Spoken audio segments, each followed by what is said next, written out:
இப்ப அடைஞ்சு முடிஞ்ச 2026 எலக்ஷன்ல பார்த்தீங்கன்னா, ஒரு மிகப்பெரிய வெற்றிங்க தவேகாவுக்கு.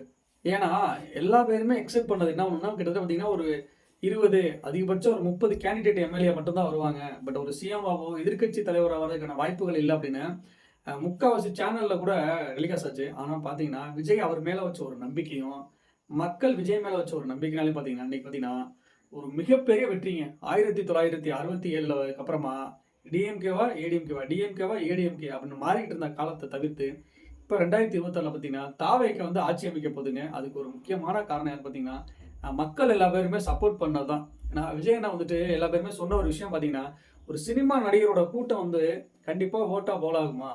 ஒரு சினிமா நடிகர் வந்து வந்து எடுத்த உடனே ஃபர்ஸ்ட் டைம்லயே வந்துட்டு பார்த்தீங்கன்னா, ஆட்சிய பிடிக்க முடியுமா?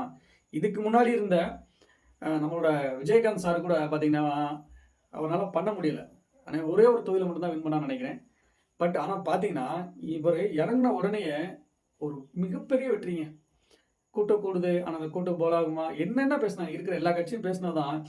போலாகுமா? போலாகாதா? இவர் டெபாசிட் கூட வாங்க மாட்டாரு. ஒரு 10 சீட்டு உங்கனால வாங்க முடியுமா? இவங்க கிட்ட என்ன என்ன தெரியும்? கட்சிய பத்தி அவங்களுக்கு இன்னும் ஃபுல்லா தெரியாது. அவங்க கத்துக்கவே இன்னும் 10 வருஷம் ஆகும். அதுக்கப்புறம் தான் அவங்களுக்கு வந்து பார்த்தீங்கன்னா, ஒரு 5, 6 கேண்டிடேட் வருவாங்க. அப்படின்ற நெறையா சொன்னாங்க. நம்மளே பார்த்தோம் நெறைய நியூஸ் சேனல்ஸ் எல்லாத்துலயுமே.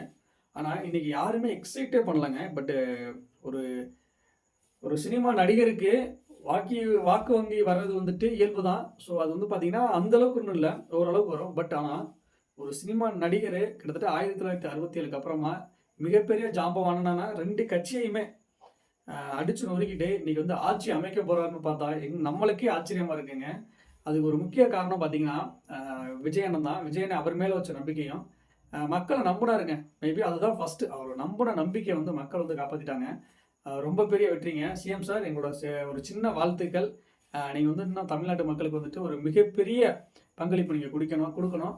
ஸோ இந்த 5 வருஷம் மட்டும் இல்லாம, இன்னும் பல ஆண்டுகள் வந்து நீங்க தமிழ்நாட்ட ஆட்சி பண்ணணும் அப்படின்னு சொல்லிட்டு, உங்களுக்கு என்னோட நெஞ்சார்ந்த நன்றிய வந்து சொல்லிக்கிறேன்.